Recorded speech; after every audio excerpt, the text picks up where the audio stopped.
In January 2024, a report shook the country. The secret plan against Germany investigation by the corrective media outlet. It triggered a wave of demonstrations and led to court cases that continue to this day.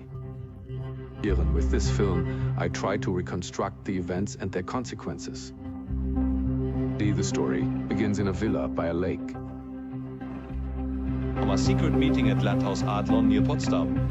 And no one was supposed to find out. New right-wing extremists, AfD members and members of the so-called 𝘊𝘰𝘴𝘏. Hunger, Masterplan, Remigration, Fortress Europe, mass deportations. The biggest demonstrations in the history of the Federal Republic.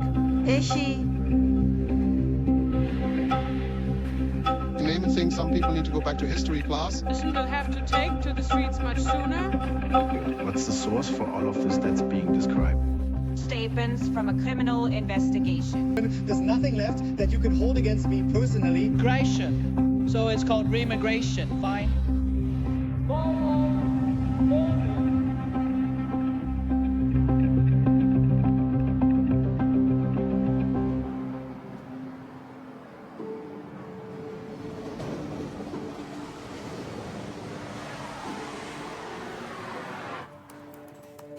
And you could briefly introduce yourself. Team 𝘍𝘰𝘴𝘆, I work at Correctiv, and I also lead the secret plan against Germany investigation there.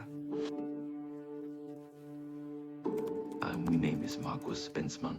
I've been a senior reporter at the Correctiv media outlet since 2014, so 10 years now in total.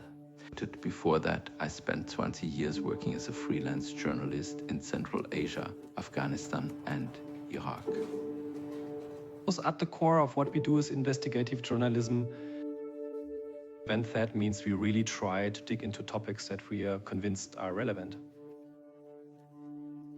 Often. Our research starts with an open question. And in 2023, of course, the question was, what are the ethno-nationalist, far-right, right-wing populists in Germany, Europe, and the US planning? 2024 was going to be an important year. That much was clear to us at the time. Obviously, the European elections, the elections in Saxony, Thuringia, and Brandenburg. So we said, we need to find out, is there an idea behind this, a plan, a concept? And then we cast our nets. So the origin of the story was pretty classic. There was a source, someone I know, who trusts me and who knows I'm a journalist and people slip you things. So suddenly a message popped up on my phone while I was on vacation in Sicily, hiking in a nature reserve. I still had a bit of cell reception, and that's when I got this message.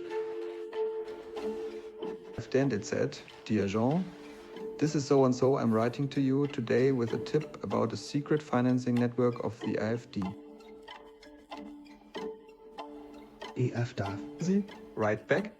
Do you have the date of the meeting?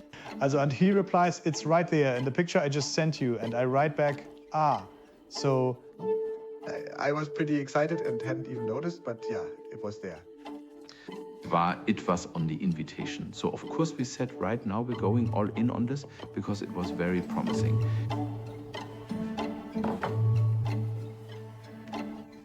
Es geht Geldart. The start we had the feeling it was about money.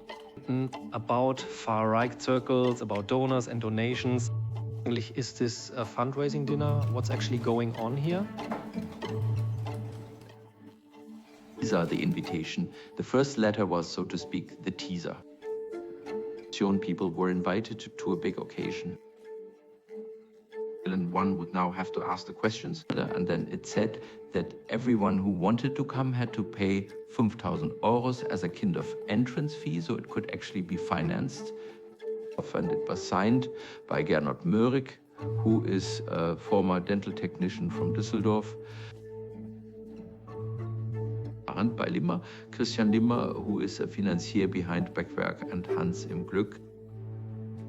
And the location was named the Landhaus Adlon on Lake Lenitz, not far from Potsdam, and a date in November. 𝘍𝘰𝘴𝘆.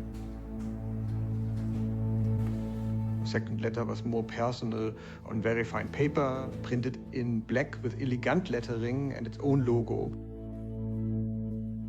sollen. And it said, you're invited to join us, an exclusive group of individuals to pool money in order to support projects and activities that, as part of an overall strategy, are meant to save our country. Retten sollen. The master plan, as it was actually called, was to be presented by Martin Sellner, the head of the identitarian movement. Vorstellen, he was the one to present the master plan. When if?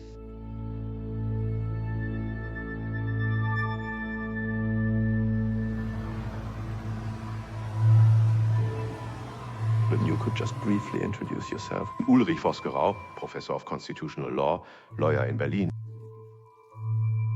Fahren, how did you find out about the meeting in Potsdam? I was invited to this meeting by 𝘍𝘰𝗴𝗹𝗶, a longtime friend and also a client of mine. Did he call you or send it on Telegram? How did that work? There was definitely a written invitation sent by post. The letter apparently said a donation of 5,000 euros was welcome. But I definitely didn't have to donate anything. So the idea was some kind of fundraiser, that people present their projects and ask for money. And you don't know to what extent any money actually changed hands there. I paid for the hotel room myself. I definitely didn't donate anything, and nobody asked me to donate anything either. Then, fairly soon after, just to secure it, I booked a room on booking.com. It wasn't available on the website anymore, so I went there in person and it still was. They'd forgotten to take it down. I booked under a different name. November, so I had it booked from the 23rd to the 5th of November. And then Greenpeace joined in too, and we ended up working together with them. And it was a phone call from one holiday into another. And from Jean to me, asking whether we could help out. Where are we? So we start scoping out the surroundings to get a feel for the area. Ďaváts. When we realize we'll probably stand out less if we move around like this, rather than in our knit sweaters with our shaggy hair, so we try to blend in with the surroundings. In a tart way, we gradually and slowly approach the target site and look for weak points. On pad, little boat dock. The one that looks like a Venice-style boat garage belongs to the Villa Adlon. And if you go a bit further to the right here, you can also see the Landhaus Adlon itself.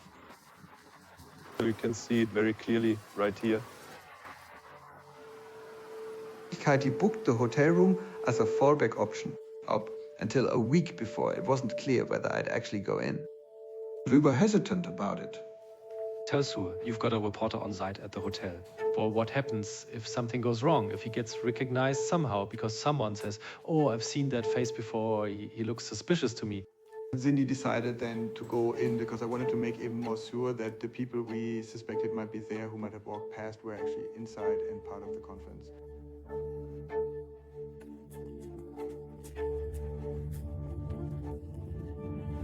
I got myself dressed up. He put on this ugly pair of glasses that changed my look a bit. He dyed my hair a bit browner. Then he grew a beard. And put on a nice suit and drove in.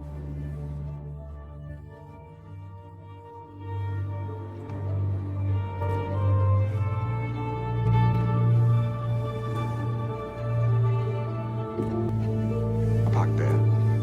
And then I was in.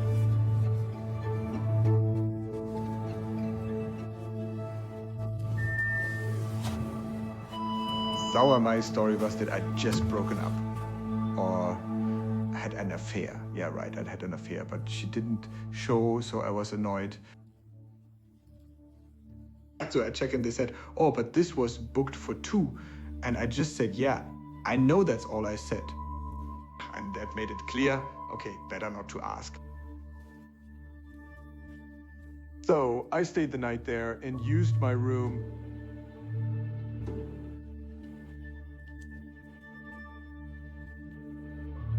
Was the Landhaus Adlon known for this kind of thing? If you look at who the owners are, one of them was Martina Matilda Huss. My husband 𝘍𝘰𝗭𝘬𝘦 hasn't drawn as much attention. He's with the CDU Potsdam. He's a businessman, real estate. Who says she remembers a really unpleasant person. Yeah, well, yeah, I was being unpleasant too.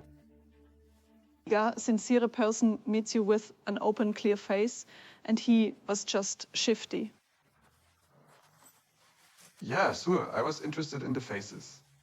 Someone who's discreet, friendly, and polite, and notices there's a conference going on where they're not welcome, they pull back right away. But that wasn't my job. My job was to know who was there.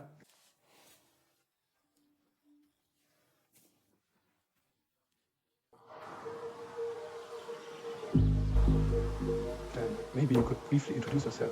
Was an employee of Matilda Huss, and I helped her with all her projects. The collective's meetings were business as usual. Tat means that Matilda, almost every day, with someone from the AfD, discussed a similar topic that almost on a weekly basis. Important political meetings took place there.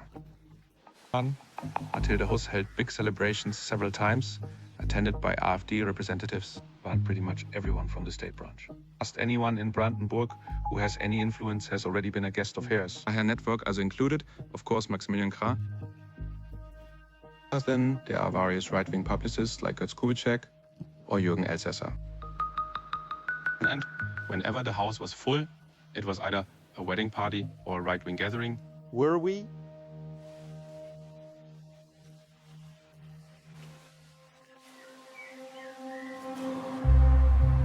We didn't have the guest list. We had an invitation, and then we found it interesting who else might show up. Would the AfD come or wouldn't they? Are they in on it or not? And so we thought about how we could help find that out. And the most obvious option, one we already had experience with, was covert documentation methods, placing hidden, discrete cameras in front of the entrances. Grieved, doesn't that?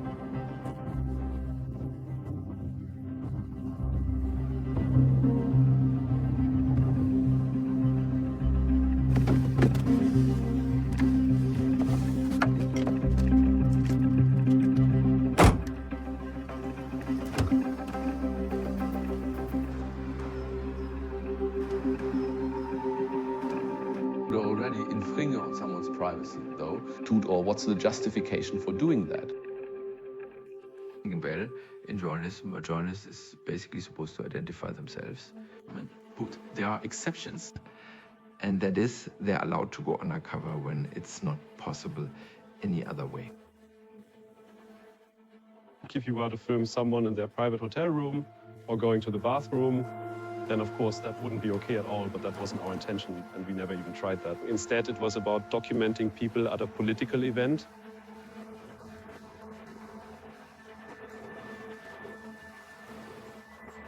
It started Saturday morning at 9. I arrived on Friday evening. There was also an informal pre-meeting the evening before, since quite a few, of course. Anyone traveling from far away had to arrive on Friday evening. So a lot of people had already arrived beforehand. And then there was something to eat, right? Yes. Like a dinner. Yeah, yes. War is good. Was it good? It was very good. War good, it was good. Hingehen, it was a really decent hotel, one we all still like going back to. So the night of the 24 to the 25. But sure, it was exciting. He was worried about him, a bit anxious and shaky, hoping he wouldn't get caught. As it.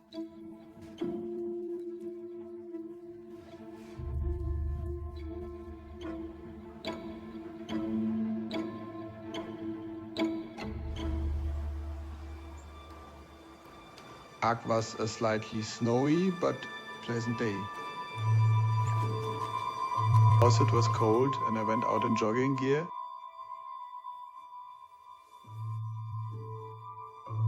Comedy, remember, there was a catering schedule on the fridge, so I knew what time breakfast would arrive and when the guests would show up.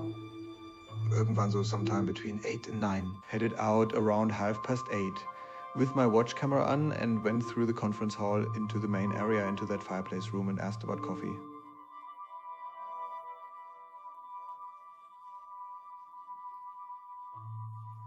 beautiful. And this is how I wandered around. Coffee, coffee, coffee. I'd like to order my breakfast. I want to go jogging, but I need to order first. Eat like my breakfast in an hour.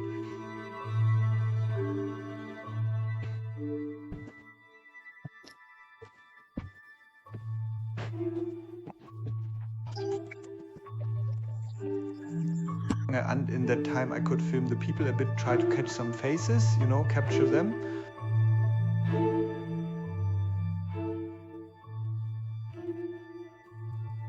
The idea was that I could go there twice, once during breakfast time and then go jogging.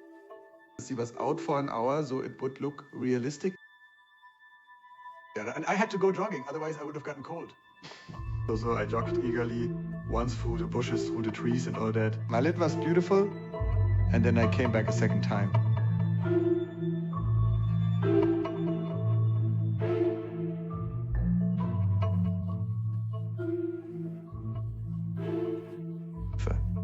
And then I saw a pile of letters at the end of the hall. Draufletters you want to get, because the names are written on them. So I went over and tried to film them, but the watch camera wasn't sharp enough to read names on letters. So I pulled out my phone and filmed. But my brain was so full of adrenaline that I heard every creak of every footstep. So I'd back away, look around, and then I realized I forgot to hit the record button. So I had to go back again, then boop, boop, boop, boop, boop, stack of letters, click, click, click, click, click.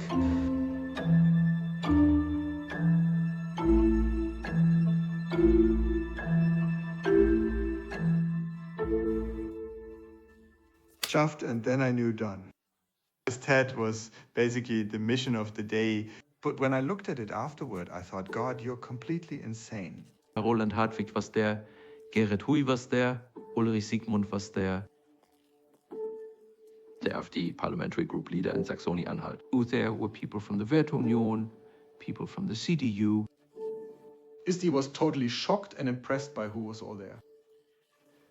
Or you mean, if all of them are there, then it's really a big deal.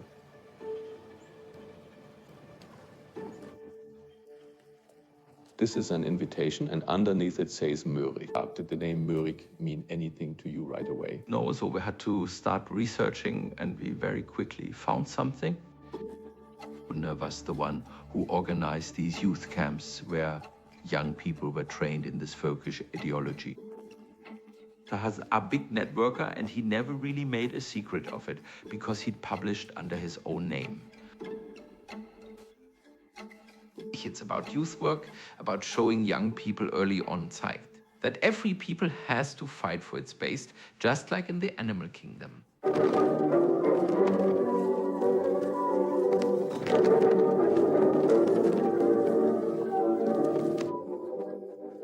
Ein Flag Wavers of the Bundheimatreuer Jugend, 𝘂𝑗𝑗. Militärsymbol is the Odal-Rune. They regularly meet for outings at training camps. Mr. Mørig, how is the Bundheimatreuer Jugend different from the youth organizations of political parties or from youth organizations like the Waking Jugend, for example? We were raised in a society where everything is quite cold. School. They scolded us for having emotions. Since we were taught that feelings are something bad, something wrong, something shameful. Yeah, but today young people basically want more again. And they want to be well-rounded. Lawyers say want both the intellectual side on the one hand, but also the romance of the campfire on the other.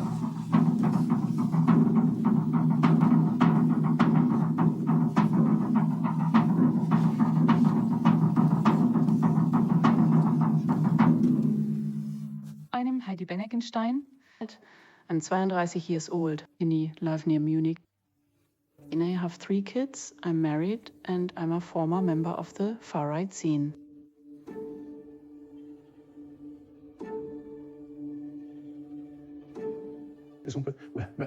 Was the first time you were at one of these BHA camps? I'd 5. Annie was at 1 or 2 camps and at tons of family gatherings and solstice celebrations. Auch my parents were always there too. And so was I. The Mørigs were a big part of the BHA. They were significantly involved in it. Here it's a big family. There was no way around them back then. What do you mean, no way around them? The 𝘘𝘴𝘏 family was actually in every camp, that the children were always there, that 𝘰𝘴𝘵𝘏 was also a very present figure personally, was very involved and also had a say in a lot of things just in the background.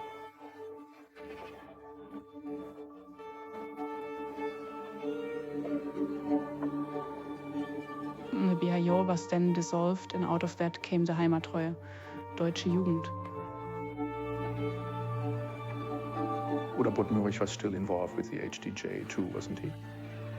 In Hintergrund, in the background. But his kids were basically at every camp.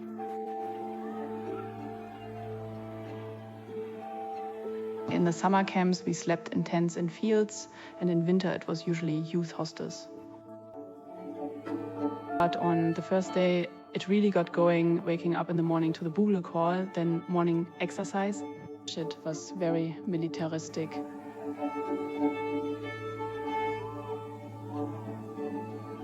Leaning up, for example, if that didn't work out within a certain time, we had to practice it.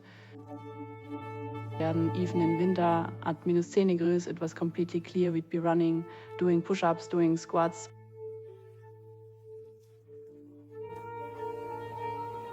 And the boys had a belt with a buckle and a little knife, just like the Hitler Youth boys used to have. We sang the same songs as in the Hitler Youth, and well, it's clearly a line, a tradition that was being carried on there. Right, boys and girls, it's solstice time.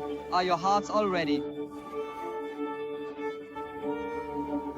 Role models for us kids came about too, and in the camps we were given history lessons. That happened too, of course, and then those role models were sought out there.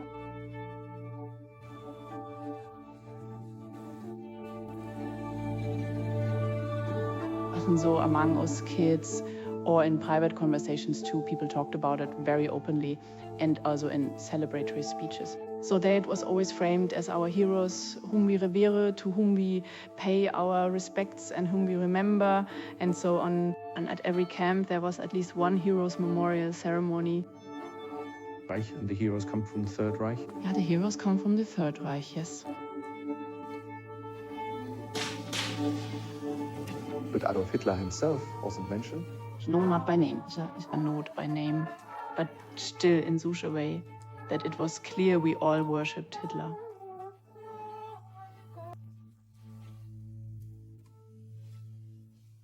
Federal Interior Minister Schäuble banned the far-right group 𝘍𝘦𝘺 𝙀𝘍𝑗ugend (hdj). With this, we're showing that we're fighting neo-Nazism and right-wing extremism and xenophobia with complete determination. And it's a truly repulsive organization.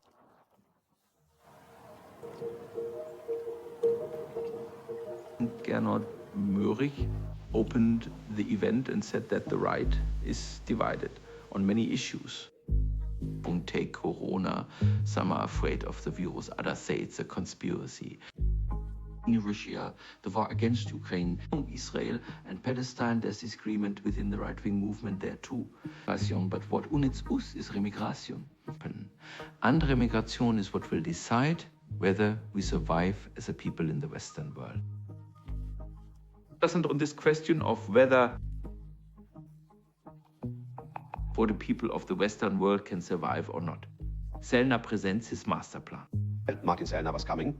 That much I knew for sure. And I found that especially interesting because I'd heard from various sources, particularly from people who are completely above suspicion, who aren't right-wing radicals or anything like that. People like that, I'd heard beforehand that Martin Sellner was a very likable guy. But he didn't come across as fanatical at all, that you could talk to him easily. And it heard it several times already, but I'd never once seen him in person. So that's what particularly interested me. And he actually went there specifically because of Martin Sellner. Mein Name is Martin Sellner. I'm 35 years old. I was born in Vienna. I'm Austrian. And after studying philosophy, I became a political activist geworden. But by now, I'm also an established author. I was invited to speak in Potsdam about my latest book at the time, Regime Change from the Right, and to give a private reading. Maybe a bit as a kind of attraction The creepy figure from Austria, the shady character. Usually, when I get invited like that, I say yes, because I always like meeting people. And as an author, of course, you have to go to book presentations. I'm certainly an important figure in the identitarian movement in the German-speaking world.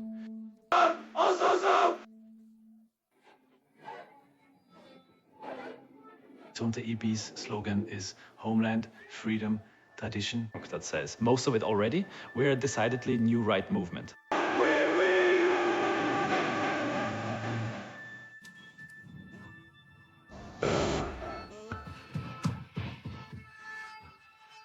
To make patriotic ideas, conservative thinking, acceptable to the majority, in other words, to normalize it.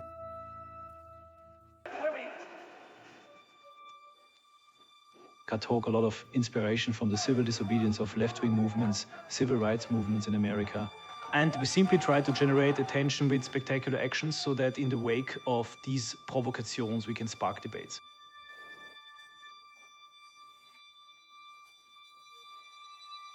In May 2017, I was at the port of Catania with the organization SOS Mediterranee on the rescue ship 𝘊𝑥.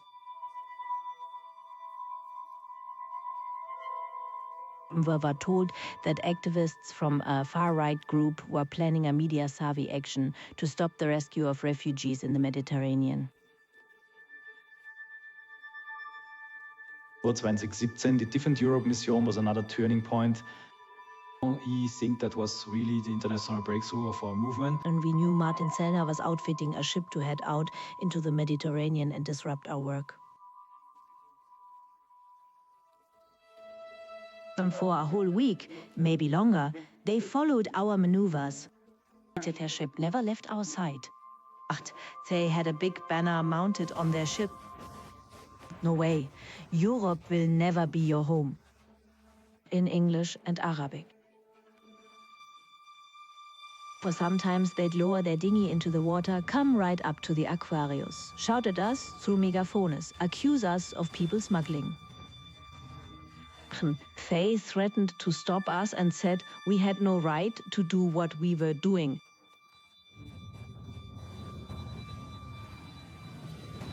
After it had followed us for a week, Sellner's ship suffered engine failure. They even had to send out a distress call, misusing an open channel reserved for ships in distress at sea, which doesn't cover engine trouble.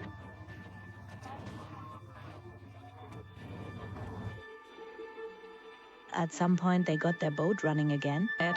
After that, they left the area and never came back.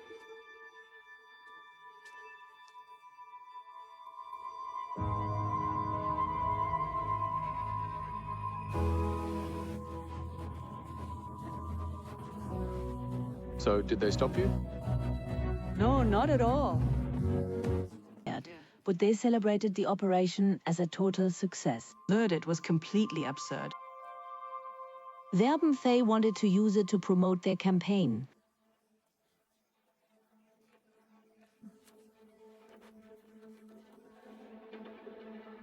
So Martin Sellner is the main speaker, the one who lays the groundwork for the conference, namely this idea of remigration.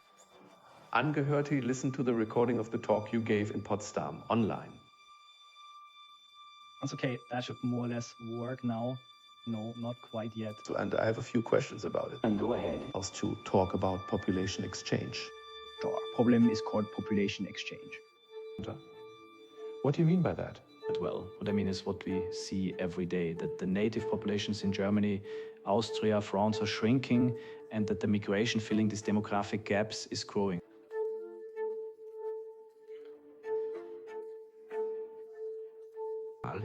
Then throws another term into the debate, ethnic voting. Here the foreigners don't just live here, they also vote here. I mean, if someone becomes part of my democracy, part of my voting community, then I have to be able to fully rely on that person. Democracy is only possible if everyone who's part of that voting community also shares a common sense of we, a shared common good. If that disappears, we're one step away from civil war. The solution is remigration. In Tat was one basic idea he put forward that I still remember. He said roughly that if in a few years, meaning the period since 2015, several million foreigners have newly arrived, then it must also be possible in principle to bring that number down significantly again. Jugendhaus, a group of people, several million. You don't know the exact figures though.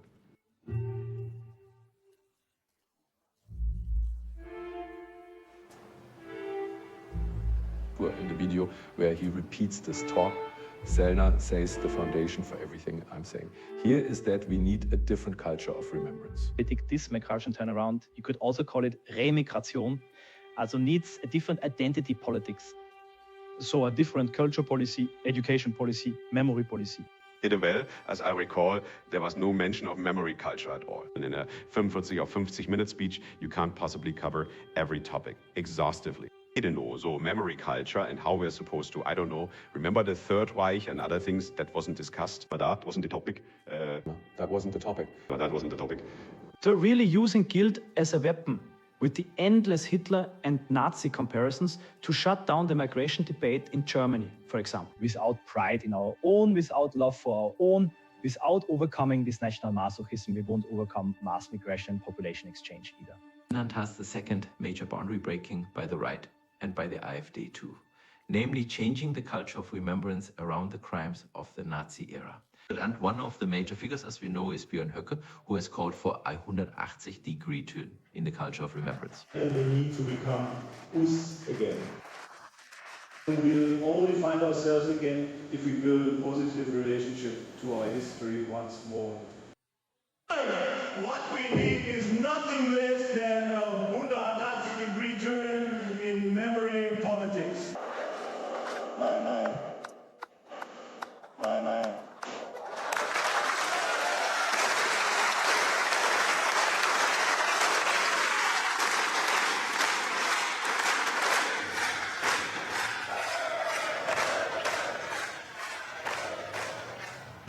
Wagner name is J. Wagner, or I am the director of the Buchenwald and Mittelbau-Dora Memorials Foundation. Diesen Buchenwald and Mittelbau-Dora were two concentration camps in Thuringia. Buchenwald, the larger concentration camp, founded in 1937, liberated in 1945, befreit as a foundation. We run both memorials at the two historical sites.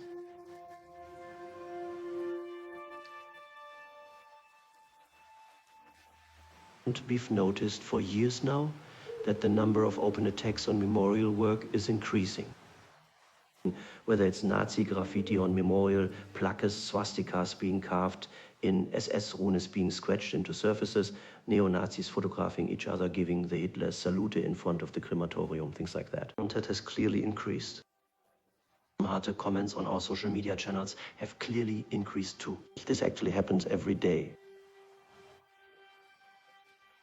Or consider that in recent years of around 250 trees that the Lebenshilfe Thüringen planted in memory of victims of the Buchenwald concentration camp, planted around Weimar, 50 trees have since been sawn down, which really leaves you speechless.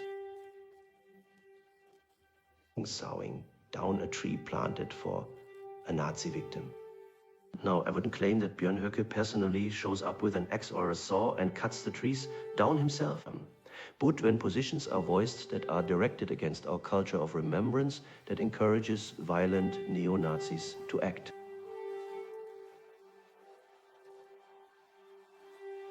We are also confronted with provocations from visitors who try to ask so-called signal questions designed to provoke it and ultimately make it impossible to properly guide the group.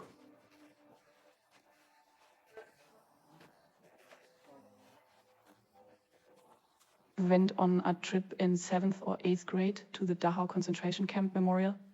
That trip. And my father said, sure, you can go along, but then make sure you ask the right questions there. You don't just go along with it, you disrupt things, you ask the questions that could put the guides at the memorial on the spot.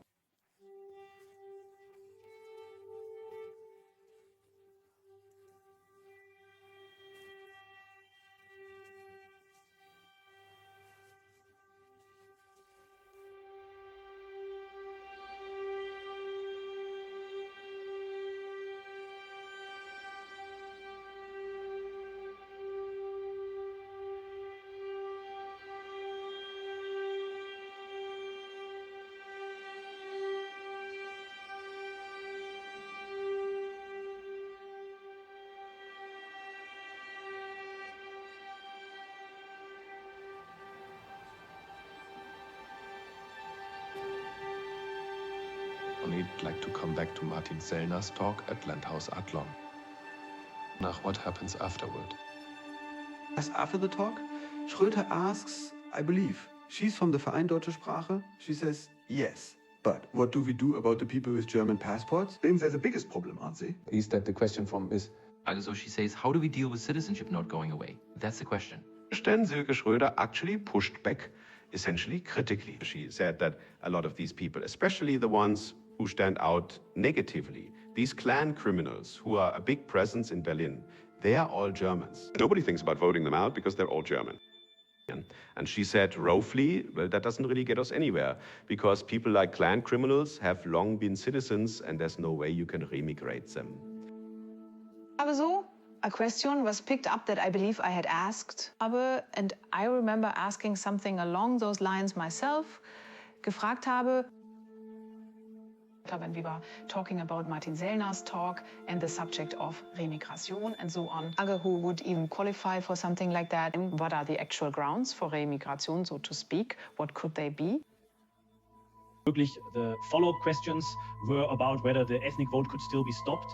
Is remigration even possible? That's when I mentioned the three target groups for remigration: asylum seekers, non-citizens, and the unassimilated. So those who are currently refugees or asylum seekers or asylum fraudsters, that kind of thing. Imagine those with residency status, whose residency can be taken away.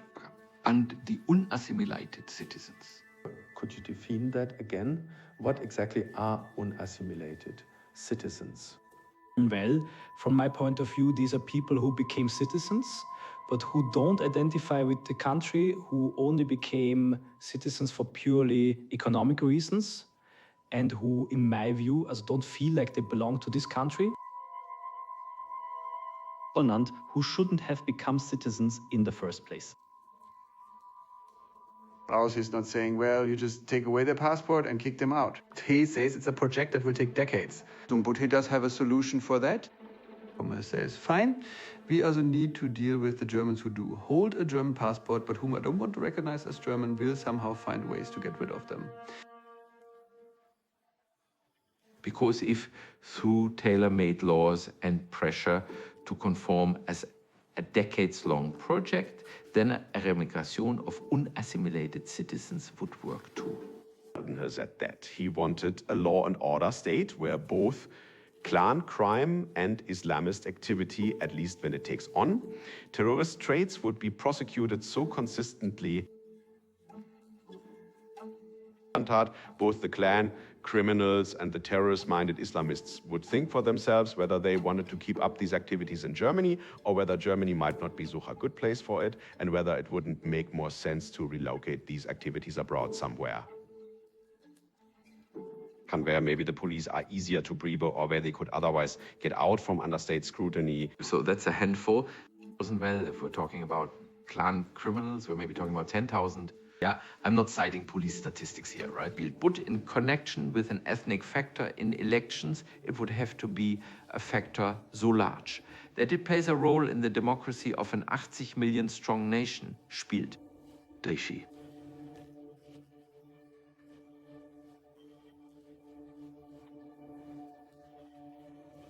Also makes proposals that you could send them to an African model city, which with a Viennese accent sounds like model state, yes, so they should be sent there.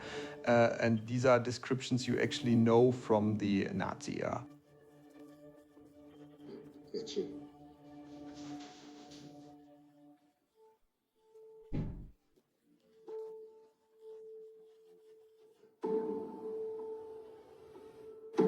Still don't understand the outrage over this term to this day. It was, of course, model city, not model state. And the idea was that you lease land and build free.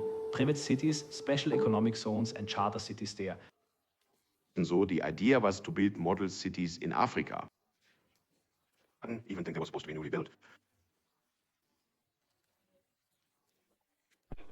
And in them, things were supposed to be very nice. There were supposed to be sports facilities.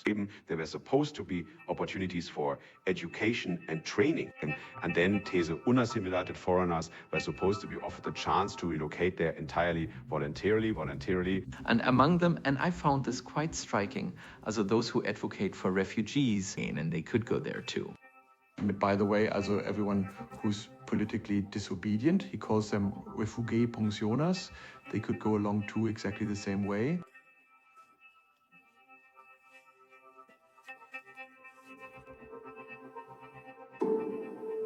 How does corrective know what was discussed there? You know, investigative journalism lives on sources. And sources have to be protected. And that's something you just have to accept. Then the debate is over. You can't do investigative journalism without sources. You can understand that. Everyone wants to know. That's obviously completely fundamental. You ask yourself that, you ask yourself that. Source protection is source protection is source protection is source protection. I have sources, and I can also say that I've verified these sources. And I don't just consider them trustworthy. They are. You know that. You're saying that basically Correctiv was instrumentalized by the domestic intelligence agency. Yes, based on what we currently know, we believe that. Correctiv must have gotten the information about the meeting taking place, presumably from the Federal Office for the Protection of the Constitution. Big if this could be proven, it would probably be the biggest intelligence scandal in the history of the Federal Republic. I can't prove it right now, but after looking into everything, it's actually the only version that makes any sense at all. Mr. Vosgerau and the others making this claim can be sure that Mr. 𝘿𝙭 sent this invitation out to a lot of people. So it's entirely possible that one of those invitations somehow ended up with us. We have nothing to do with the Office for the Protection of the Constitution. He had no contact with them before or after. Correctiv as a whole has no interest in working with intelligence agencies.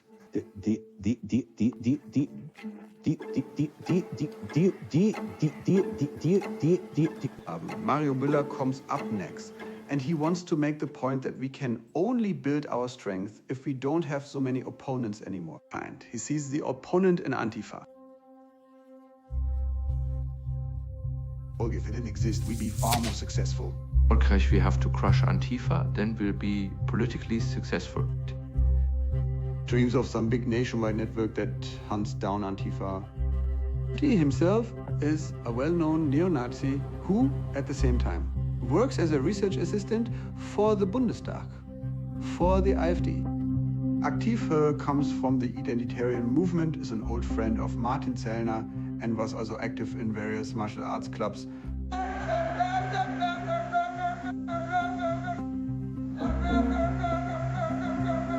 Was convicted for violence against police officers, and it was once claimed that he had baseball bats with him.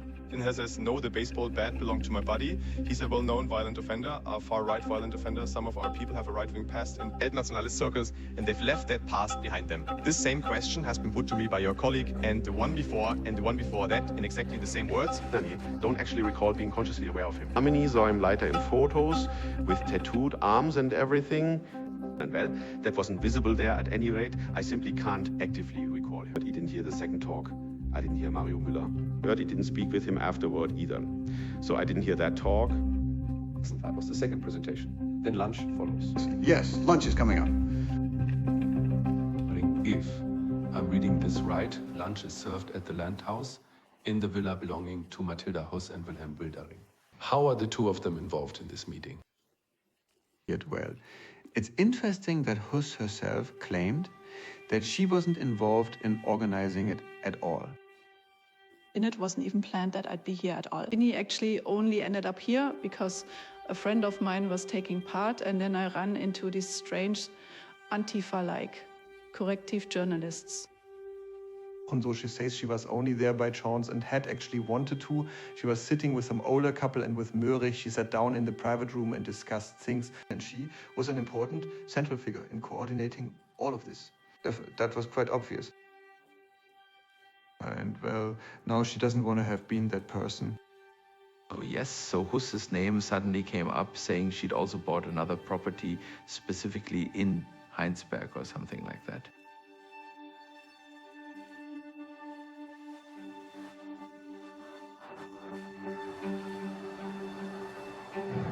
It's about Schloss Rheinsberg in Saxony, not far from Dresden. She heard about the castle because there was media coverage.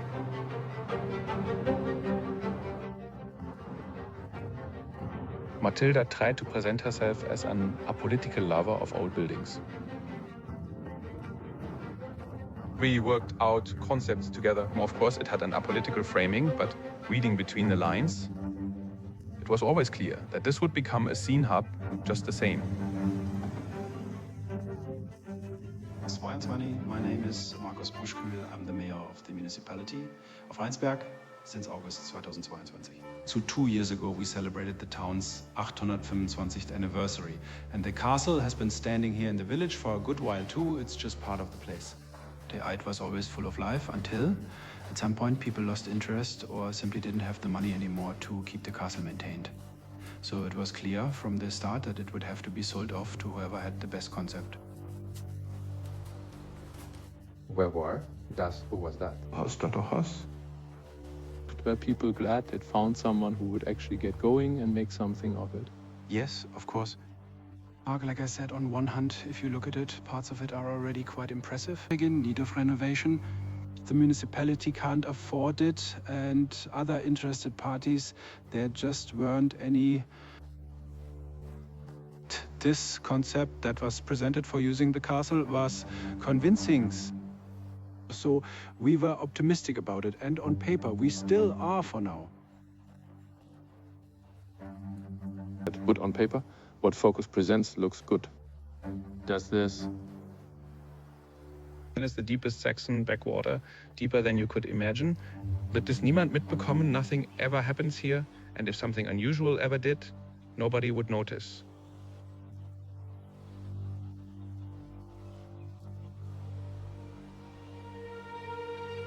My lunch is over. So Gernot Möhrig, acting as conference host, hands the floor to Roland Hartwig. Roland Hartwig isn't just anyone. He's 𝘿𝘖𝙨 𝙪𝘍𝑙's personal assistant. And to himself says, I'm representing the Federal Executive Board here. We're prepared as a party to take money and use it to support Gernot Möhrig's son, Arne Möhrig. Arne Möhrig is Gernot's son. Lange Gernot says, we've been a right-wing family for a long time. His father was in the SR, and basically his ideas were passed on well. Gernot Möhrig says himself that he's proud his children and whoever they marry and so on are belong to it or are one of us. I don't remember exactly how he put it. Active and active. He says too, they're all active. The children who attended the 𝘈𝘐𝙀 𝙀 Jugend are definitely the elite of the neo-Nazi scene.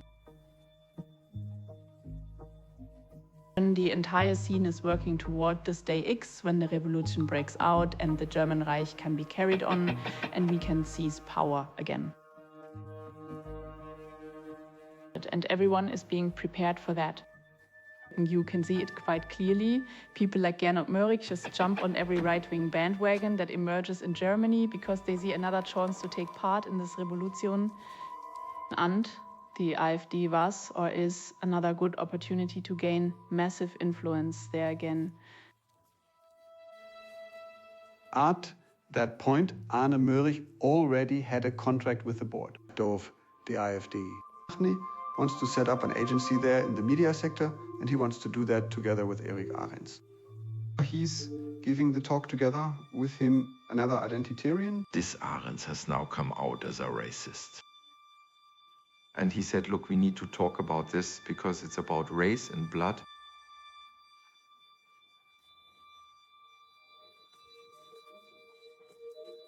And then he also said that Germany is waiting for the Führer and that we need a man like 100 years ago.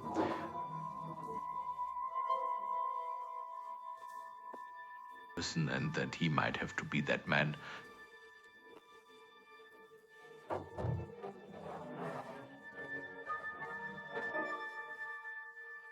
Yes, the new Führer. And the next speaker up is Ulrich Siegmund. He's the AfD parliamentary group leader in Saxony-Anhalt. Talk very very successful on TikTok. Very, very successful on social media. I'm walking right now with this beautiful flag to the Greens constituency office here in Magdeburg to send a really important message there. Because it's Pride Month right now. And so he's saying, I want power, I want to be in government, and I have a plan for that. And what he has in mind is something like foreigners out, 𝘗𝘵𝘵 Disneyland in 𝑗𝑠achsony-Anhalt, and he wants to be a role model for that, so everyone can see how beautiful the world is when there aren't any foreigners left anymore. And he wants to achieve that through pressure, like getting rid of 𝑑öner shops, bringing in regular inspections, basically, so the cityscape changes. No, wait a moment. It may be, I don't remember exactly that he complained about something you hear occasionally, especially in the new federal states, that the cityscape of some cities has meanwhile shown a surprising uniformity, and that some people don't really like to see that. He honestly can't recall that he, what's his name?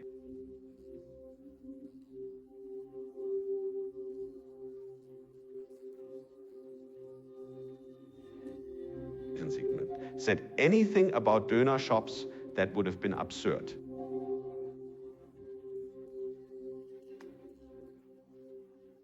𝘊𝑖𝑑 found the sauna raft on a walk in the area because it's actually permanently moored at a jetty within sight of the property.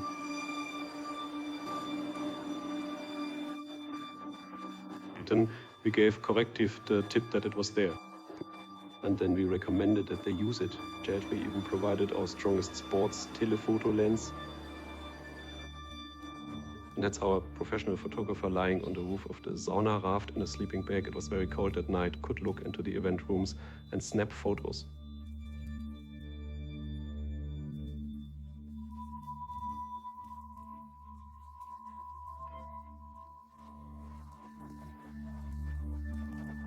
And I'm at first, they just drifted back and forth in front of the property, so to speak, and at some point realized they had the best view if they just stayed still in front of the grounds.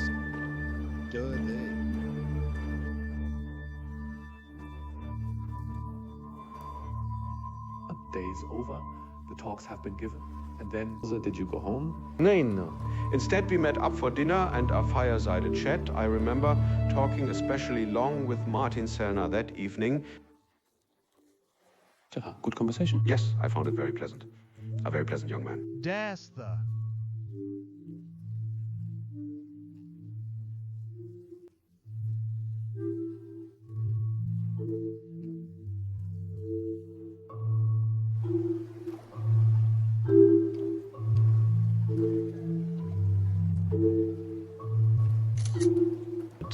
Great thing about the sauna raft was that you didn't just see people with their suitcases arriving and leaving. You could also see who was interacting with whom and how familiar they were with each other in there.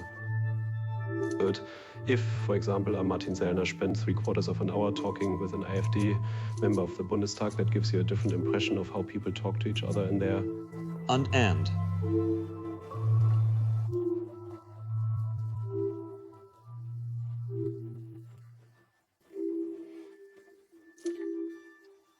Alle abgefahren. The next day, everyone left. When did you leave? Do you still remember? The next day.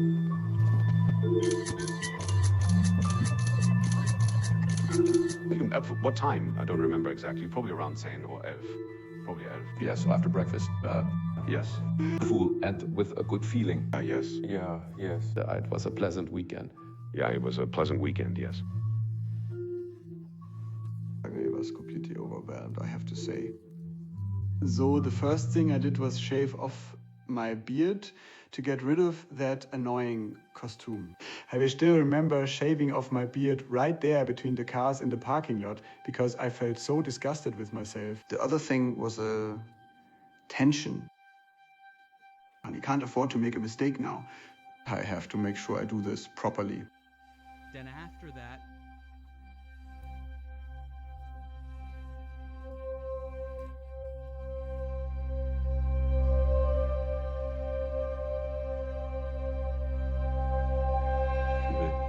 packed up and drove to an apartment in Berlin to secure the material and prepare to hand it over to Correctiv to prepare the handover.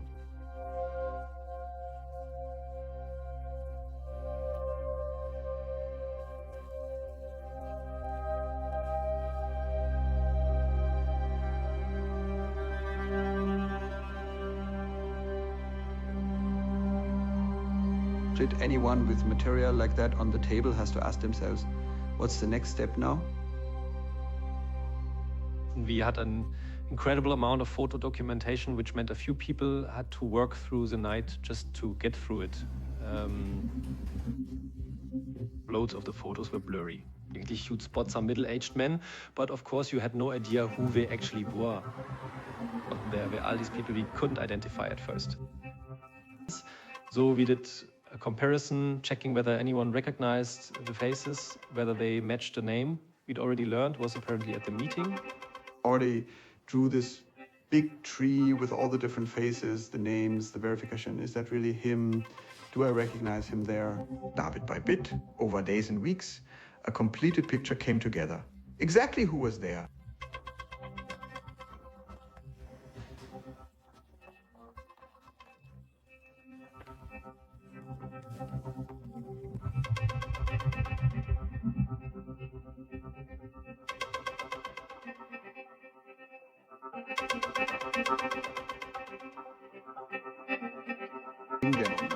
I get the impression this networking, that was really his thing. He was very popular in Düsseldorf, donated a park bench somewhere. I'm not sure if it was Düsseldorf or somewhere else. He donated a park bench there. Was a really good dentist, incredibly skilled and incredibly correct.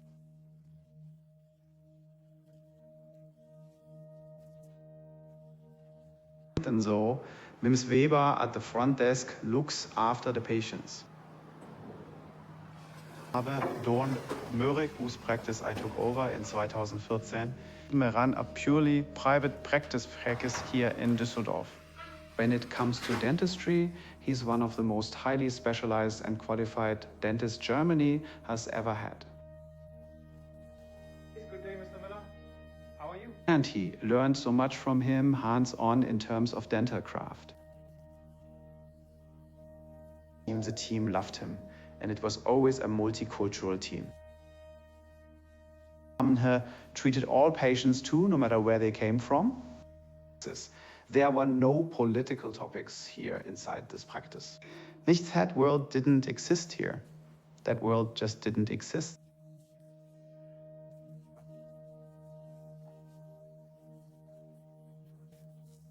You go through all of that, and it takes time. And just figuring out what's being talked about, that alone.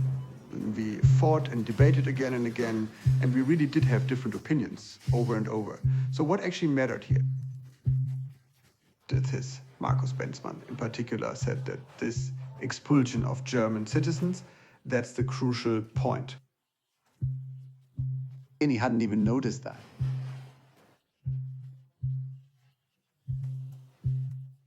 The utter contempt for human beings that was expressed there, namely, we decide from above who belongs and who doesn't, who's assimilated and who isn't.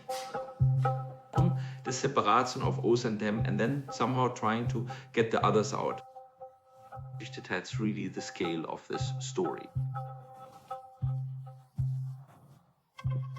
At just before the end of the year, there's a figure for how many non-assimilated citizens he had in mind.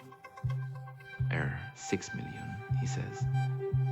We see that we have 12.2 million by now, probably a good 13 million Germans, who have a migration background, that is citizens with a migration background. In my view, 5 to at most 6 million of these 12 million, so roughly half, are people who might, and I stress might, be candidates for remigration policy because they don't want to assimilate the nor can't, and therefore don't fit into the country in the long run.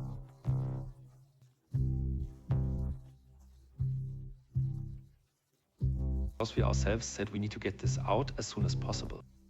And then, of course, it's also about shortly before publication, confronting once more the people we're reporting on. If I claim something about another person, then it's only right that this other person be allowed to respond to it. Will write that you said this and that. So, what do you have to say about it? I mean, giving them another chance to comment on it. They gave the impression that we'd recorded and listened to every single word, and now they wanted to question me about it. Artats, also incidentally, what �၀𝘵𝑗𝑡𝘠 told me on the phone when he called me a few days before, the 10th of January. 𝘠𝘖 told me the whole event had apparently been recorded word for word. My reaction was that it didn't actually worry me at first, because I said clear in my memory and without any doubt that it didn't really matter, because nothing had been said there that anyone should feel embarrassed about. They didn't question the context at all on the individual points, and even those pretty broadly. Either they'd say that's not how I remember it, it was a bit different, or that was a private meeting, why are you even quoting me on that? So I signed off on it, and then Gabriela went over it again and rewrote it until it really became a solid piece. Lejean came back with the results and had a huge pile of information, snippets and images, quotes and exact wording, basically a huge sack full of puzzle pieces. And then it gets published. There's that moment when you hit the button. We published on January 10th. Where did you publish it? Online on Correctiv online. We only published it on the Correctiv website.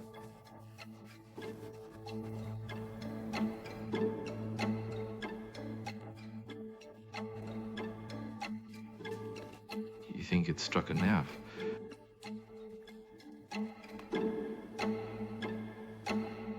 A report on a secret meeting of AfD politicians and well-known right-wing extremists reignited the debate over how to deal with the party.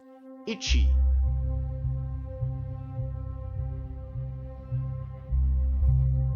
I'm reader my bike to work, and I hadn't heard a thing about all this the evening before when it broke in the media. My team met me at the door and said, Mr. Soda, we keep getting abused on the phone. You could practically watch the Google reviews come in every 5 minutes. 1 star, 1 star, 1 star, with comments like, this is the practice, where you get brown teeth, don't go there, right-wing extremist dentist.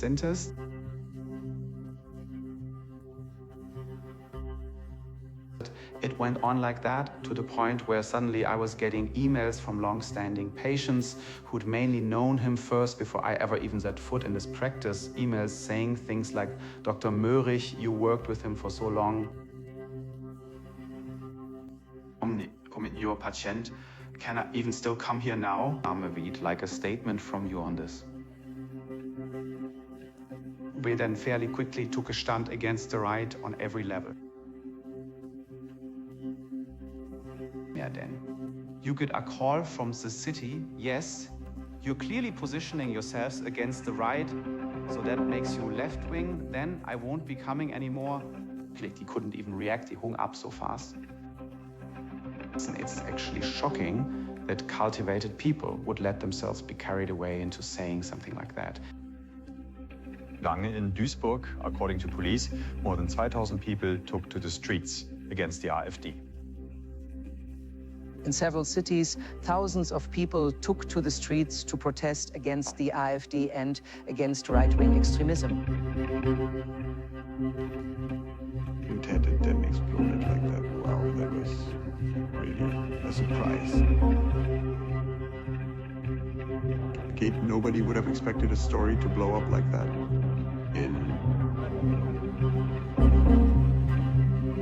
Berlin, according to police, there were 100,000 demonstrators today. In Munich, the rally had to be ended early for safety reasons. Those were the biggest demonstrations in the history of the Federal Republic, so you really wouldn't have expected it over a text.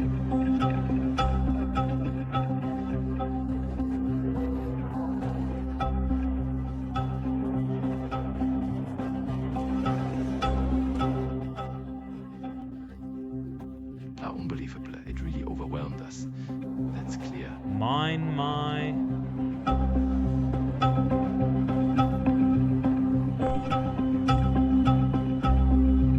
Name ist 𝘂𝘵𝘴𝑗𝑡𝘠. I'm 52 years old, married, 3 children, originally a police officer and now serving my 2nd term here in the Hessian State Parliament. Ich was a member of Alternative für Deutschland.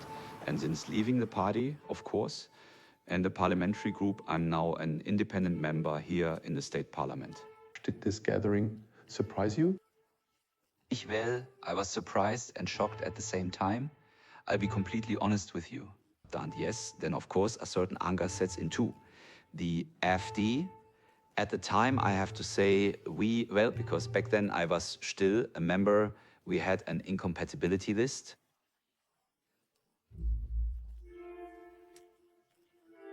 And so I expect every AfD member to abide by that incompatibility list. At this meeting in Potsdam, Martin Sellner is sitting there. He's no stranger. And well, if you know him and you see him, then you should really turn straight around again. It's at the very latest, the incompatibility list should tell me, as an AfD member, I'm leaving now. One of the AfD's first reactions was to fire Roland Hartwig immediately. At your right to assume that the termination of the contract took place in connection with the meeting in Potsdam. Roland Hartwig lost his position in the AfD leadership. Friedrich Lohse had his contract with the AfD terminated. And then there was this dispute at the European level too, between the AfD, between Alice Weidel and Marine Le Pen. Marine Le Pen said, if you're going to come at us with something like remigration, then we don't even need to think about a European party family anymore. Weidel Le Pen actually complained to Weidel. Verständnis, and Weidel had to go over there, and she said, this is a translation error and a misunderstanding. She actually summoned Alice Weidel to France and said, now come here, you're going to write an apology letter distancing yourself from this concept. She wrote some half-baked thing and actually said, people, let's use a different word than remigration. The AfD is a many-voiced choir, after all. They reacted in very different ways. Some said, oh God, let's be careful now. We don't want to get banned right now. We're just handing them ammunition. Others said, yes, that's exactly who we are. We need to push forward. We're the great remigrants. Especially in Brandenburg, Thuringia and Saxony, the AfD candidates were up for election. Gemacht, and that's what the campaign's on. Mehr Thuringia will then become a state where a culture of farewell for illegal migrants is lived out and nothing else. In Brandenburg too, René Springer is a promise. They want it, and they want it exactly the way we described.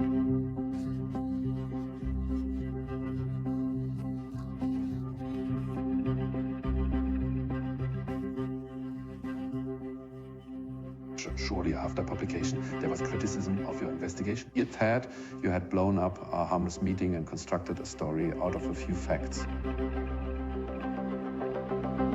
Criticism also came from colleagues at 𝘂𝘴 Medien and other journalists.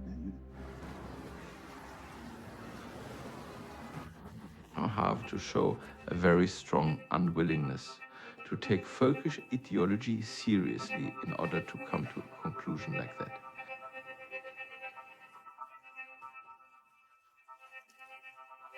My name is Stefan Niggemeier. I'm the founder of 𝘂𝑴 and I'm a media journalist. You wrote that the corrective report doesn't deserve awards, but criticism.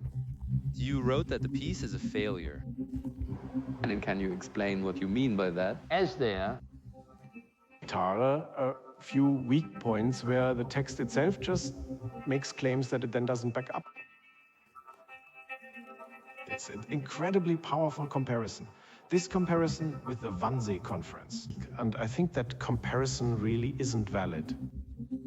But we simply wanted to remind people thinking 7 kilometers away. There's a place where you can see what this ethno-nationalist idea has caused. The comparison with National Socialism falls short in that these people aren't in office yet. They dream of it. It's not like that yet. That's an important difference. Key point is really the question of to what extent they were planning the expulsion of German citizens. They claim we basically just speculated. We didn't. Klaus Sellner laid out a recipe. How do you get citizens out? Project through remigration of unassimilated citizens through tailor-made laws. Pressure to conform as a decades-long project. That's what was said. That's the reality. So what exactly is the plan they came up with together there? In how united were they in their racist fantasies? Or were those just Martin Sellners and the others didn't even engage with them? IT can say that throughout the entire presentation, at no point did anyone say, hold on a second, what you're discussing here goes too far. Here, no one objected. No one said, wait a minute, this guy's a right-wing extremist, what is this? It's not about proving that right-wing extremists say right-wing extremist things. We already know that. The question is only how far right-wing extremism is eating its way into a party that is, in fact, very successful.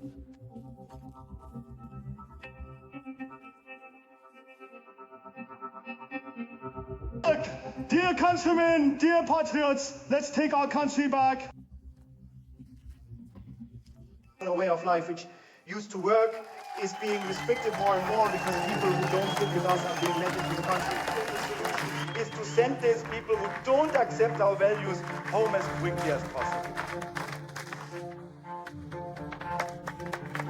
And I'd say I wasn't a member from the very first hour. Reboot pretty early on.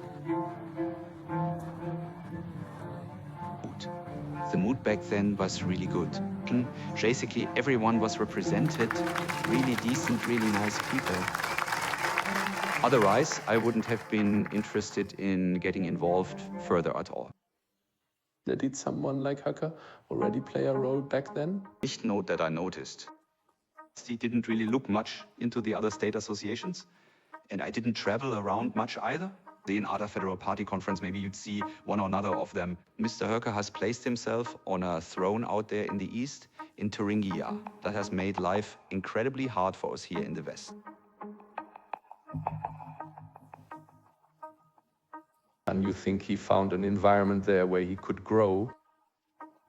Yeah, exactly. That's how I see it, yes. You did leave the party, why? Oh boy, there are so many reasons, and it also took a long time for me to get out.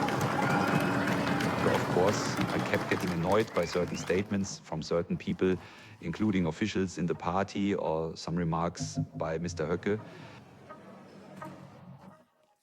How often I was out in public and felt ashamed at times about these ambiguous statements he sometimes made. And then you have to consider you're indirectly putting a face to it for those people too, which isn't actually what they want.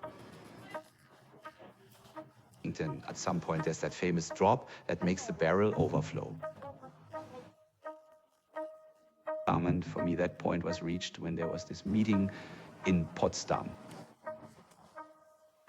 And I decided for myself, why should I keep fighting here for a reasonable, decent course when there are always people who just destroy it?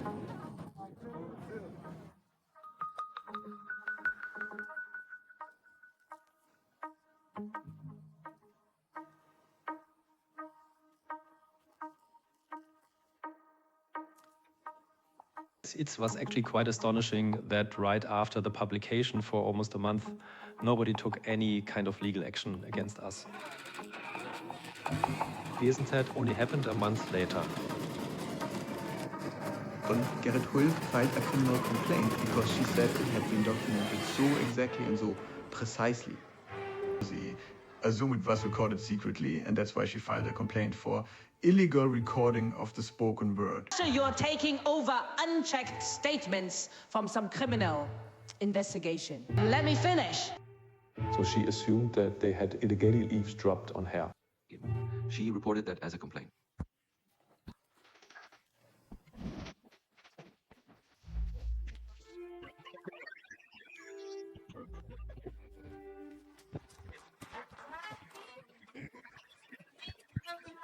But it wasn't pursued any further. The public prosecutor's office found no evidence for that. In court it was said there was no initial suspicion that we had made any criminal errors. And then came Seal Tight.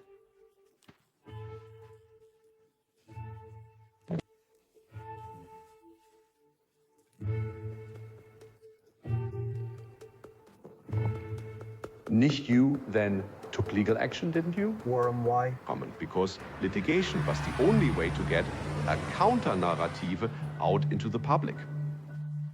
You need a concrete reason to do that. So, I first took legal action against corrective. 𝘿𝘀 then sued over 3 side issues and on one. He was actually proven right. As you can take a look, the text is about this long when you zoom it up on screen. And down at the bottom, there are tiny little bits that got changed. We must have made a mistake there. 𝘍𝘰𝑵 corrected it, and that was that.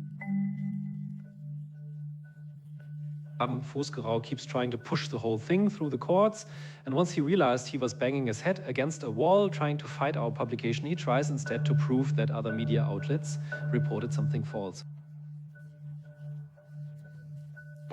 There was definitely no talk of stripping German citizens of their citizenship. Thus, that's it. It's really just semantic nitpicking where he says, aha, I found at broadcaster or outlet XY a word that we supposedly said, but we never said that at all.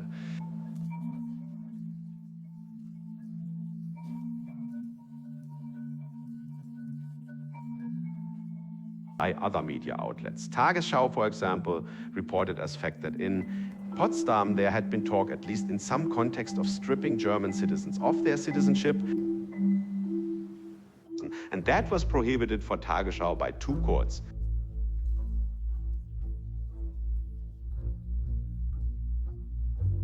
And that's how he tries to sow doubt.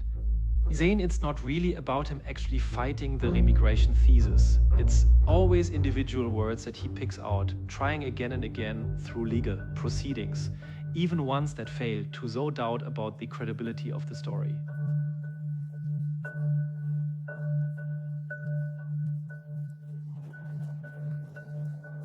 Hey, look, have you seen this yet?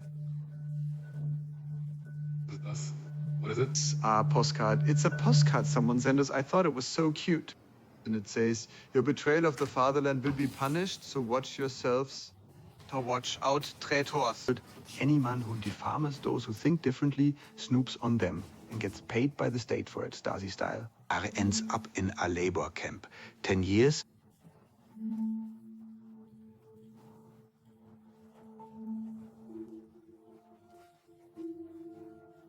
You haven't experienced it personally, but of course through all the corrective channels, you do notice when your newsroom is being threatened, when strange, shady figures from the far-right scene are standing outside the office door. I've also received personal cease and desist demands from the lawyer representing Mr. 𝘿𝘀 and Mr. Möhrig. We're actually getting death threats and emails by the dozens. We mean I myself had to go into hiding 3 months after the publication. That was tough. But I stay careful. I've learned now how to behave in street fight situations.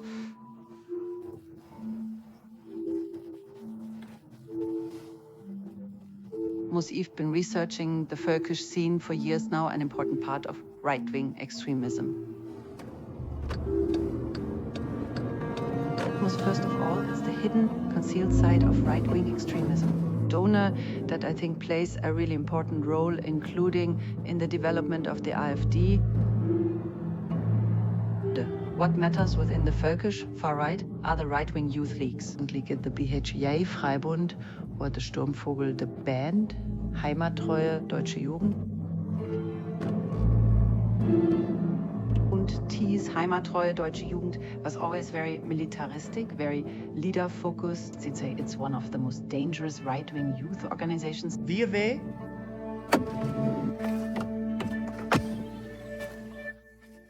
filmed one of the bigger camps back in 2006.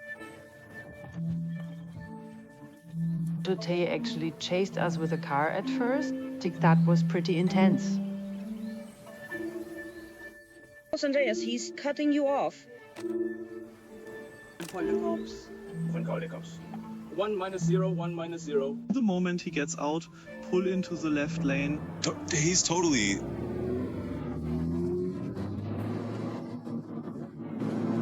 Andreas aggressiv out of his mind. He's getting out. If want to lock the doors, lock the doors. And in the fall of 2006, we filmed a gathering in Brandenburg.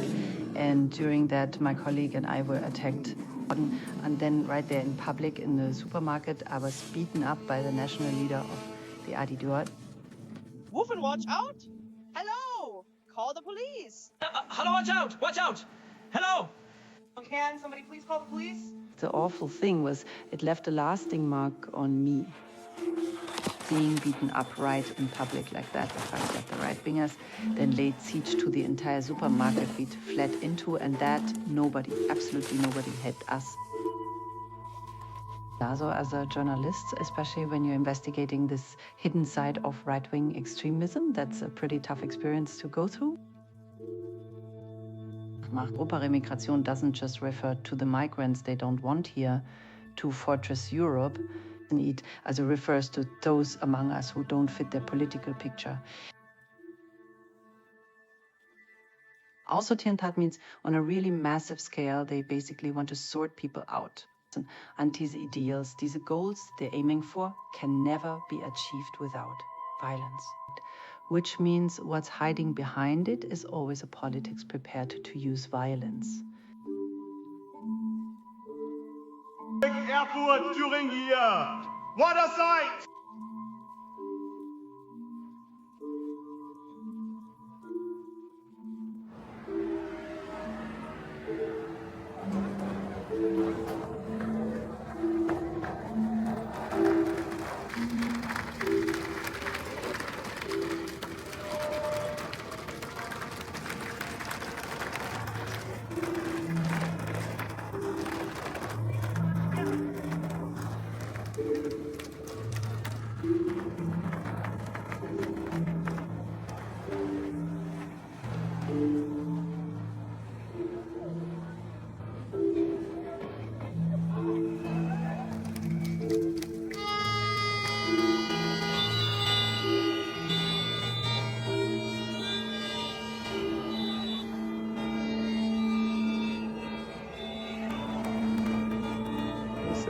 Yes, first the East, then the West. And yes, that does actually seem to be some kind of plan. And maybe it's actually working out. When more and more, let's say in quotation marks, Höcke, opponents or even moderate people leave the party, then of course at some point something's left over. They even run a campaign, Sun, remigration, with a little plane. They actually did that, yes. Yes. 𝘿𝘖𝙨, I'll be completely honest with you, I didn't know that either. She didn't know that.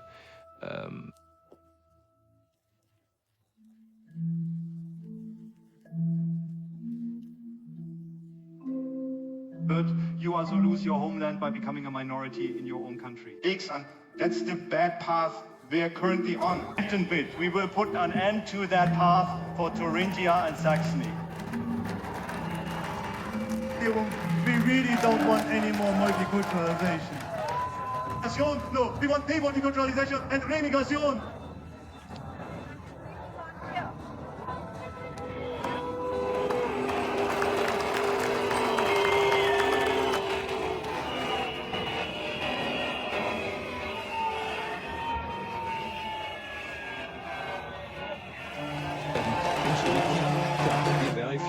Districts left to be counted. The left party is imploding. Witness for the AfD, we're now seeing 32,9%, their best result. We are strengthening our internal security through concrete action, and we're continuing our tough stance on irregular migration even further. We will extend our temporary internal border controls to all German land borders.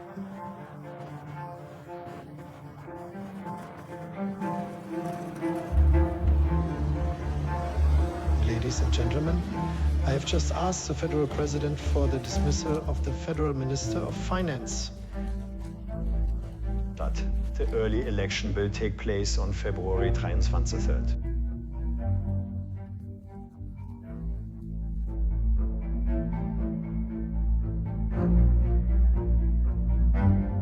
cut social benefits for those without a right to stay, and carry out deportations on a massive scale. Jean and I have to tell you honestly, if that's supposed to be called remigration, then fine. It's called remigration.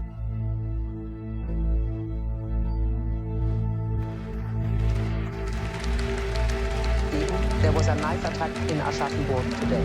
2 people were killed. 𝘿𝙭𝙨 And I'm not willing to accept these conditions in Germany any longer. When if?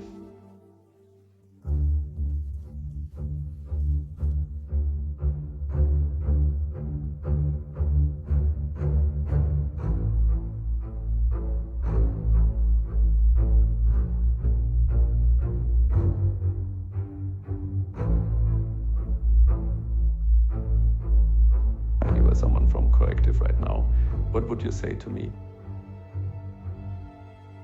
Good question. And he'd say to you, first of all, congratulations. Not exactly what the left-wing zeitgeist needed at that moment and had been longing for.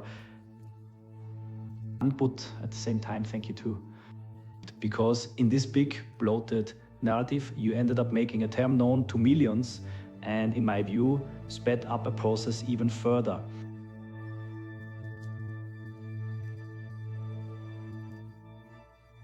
Looking back, was that the right thing to do, what you did?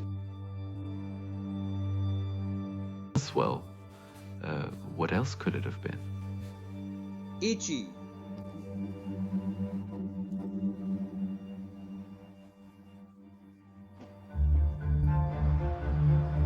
Now we have to go, I think. Yeah, I have to go, yeah. Right, here we go. Giving a talk that I can do. Sind and I'll tell them how it happened, how it all came about, and where things stand since then. With quite a lot of people there, we'll see how it goes. You're always sold out, and everyone crowds up to the stage afterwards and says, I feel so alone, I'd really like to start a Grannies Against the Right group, but I don't know with who, and then it's like with me right here. Geworden, it's really become this community space against fascism. Oh, it really feels good to.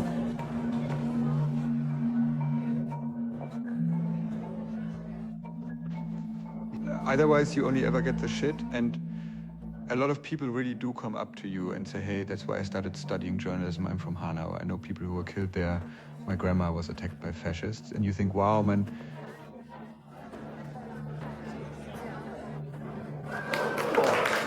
Hallo Hamburg. That was ein krasses Jahr. That was a crazy year. There was really unimaginable what happened there. I mean, politically, personally, professionally, on every level.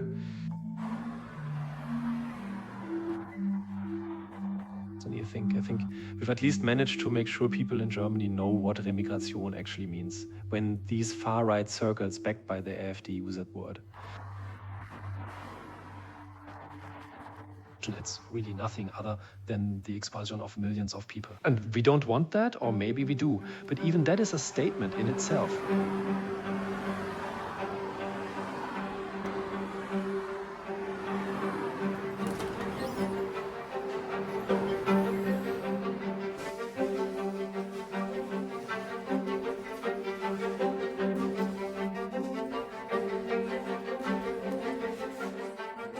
Um 5 seconds left now.